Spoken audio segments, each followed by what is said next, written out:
Assalamualaikum warahmatullahi wabarakatuh. Perkenalkan, nama saya Rahma Miarana, NIM 19060023. Video ini dibuat untuk memenuhi tugas kuliah pengantar ekonomi pembangunan yang dibimbing oleh dosen Profesor Dr. Samsul Amar, BMS. Baiklah, langsung saja masuk kepada pembahasan materi.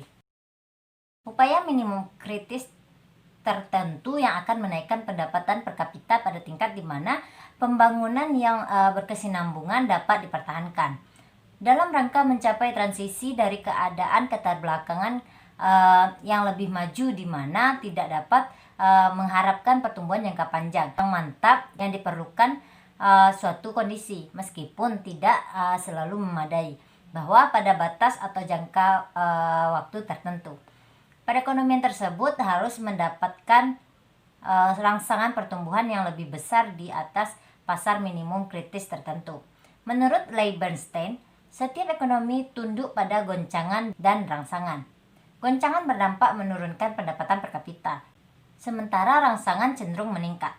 Hanya bila faktor-faktor yang dapat meningkatkan pendapatan itu mendapat rangsangan yang lebih kuat daripada faktor-faktor yang dapat menurunkan pendapatan pada minimum kritis itu tercapai dan ekonomi akan berada pada garis pembangunan. Pertumbuhan penduduk suatu fungsi dari pendapatan per kapita. Tesis Leibenstein didasarkan pada bukti empiris bahwa laju pertumbuhan penduduk merupakan suatu fungsi dari laju pendapatan per kapita. Ia berkaitan erat dengan berbagai tahap pembangunan ekonomi. Mula-mula keseimbangan subsisten, laju pendapatan, kesuburan dan kematian sesuai dengan tingkat kelangsungan hidup penduduk. Jika pendapatan per kapita naik di atas posisi keseimbangan tersebut, maka tingkat mortalitas akan turun tanpa dibarengi penurunan tingkat kesuburan. Akibatnya pertumbuhan penduduk meningkat.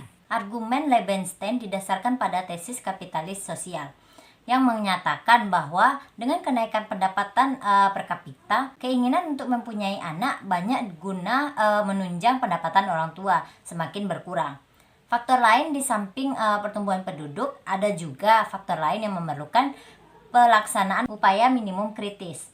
Faktor tersebut adalah skala di disekonomi internal akibat tidak dapat dibaginya faktor produksi disekonomi eksternal akibat adanya ketergantungan eksternal, hambatan budaya, dan keseimbangan yang ada pada negara terbelakang.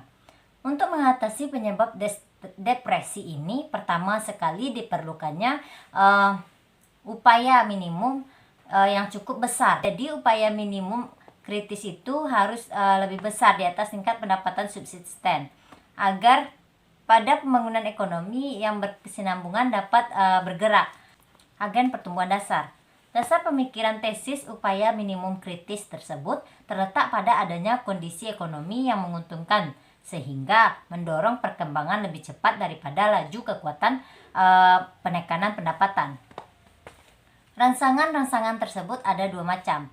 Yang pertama, rangsangan zero sum yang tidak meningkatkan pendapatan nasional tetapi hanya bersifat upaya distributif. Yang kedua yaitu rangsangan positif sum yang menuju kepada pengembangan pendapatan nasional. Tampaknya hanya tipe kegiatan positif sum tersebut menghasilkan pembangkitan ekonomi. Kegiatan tersebut mencakup yang pertama, kegiatan bukan dagang untuk menjamin posisi monopolistik yang lebih besar, kekuatan politik dan prestise sosial. Yang kedua, kegiatan dagang yang membawa ke posisi monopolistik lebih besar yang lebih menambah sumber-sumber agregat.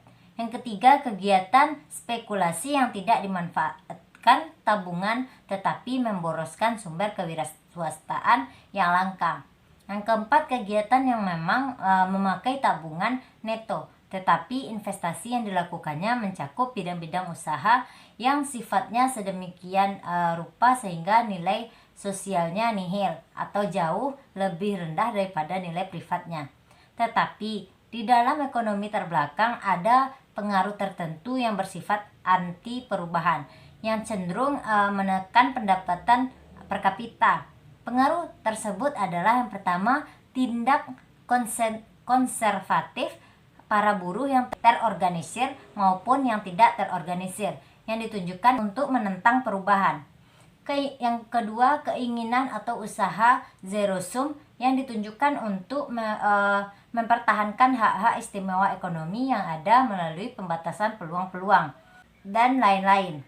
Proyeksi Leibenstein juga mengasumsikan besarnya upaya A minimum kritis dalam hal ekonomi, terbelakang dengan suatu permulaan penduduk 1 juta. Perhitungannya mengenai tingkat kesuburan dan tingkat kematian didasarkan pada harapan lamanya orang hidup dan dikuatkan dengan keadaan sebenarnya di negara terbelakang. Proyeksi 2A dan 2B didasarkan pada tingkat kesuburan yang konstan dan tingkat kematian yang menurun, yang menunjukkan meningkatnya laju pertumbuhan penduduk secara terus-menerus walaupun pada kecepatan yang menurun. Dasar perhitungan ini masuk akal bagi kebanyakan negara terbelakang termasuk India. Teori ini juga sesuai dengan gagasan perencanaan demokratis yang dianut oleh sebagian besar negara terbelakang. Tetapi teori tersebut mengandung beberapa kelemahan. Yang pertama, laju pertumbuhan penduduk berkaitan dengan tingkat kematian. Yang kedua, mengabaikan usaha pemerintah untuk menurunkan tingkat kelahiran. Yang ketiga, penurunan tingkat kelahiran bukan dikarenakan kenaikan pendapatan per kapita. Yang keempat, tingkat pertumbuhan yang lebih daripada 3% tidak menyebabkan lepas landas. Yang kelima, mengabaikan unsur waktu.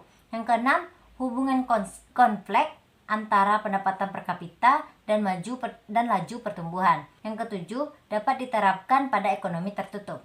Baiklah, sekian materi yang dapat saya sampaikan. Sampai jumpa pada video selanjutnya. Assalamualaikum warahmatullahi wabarakatuh.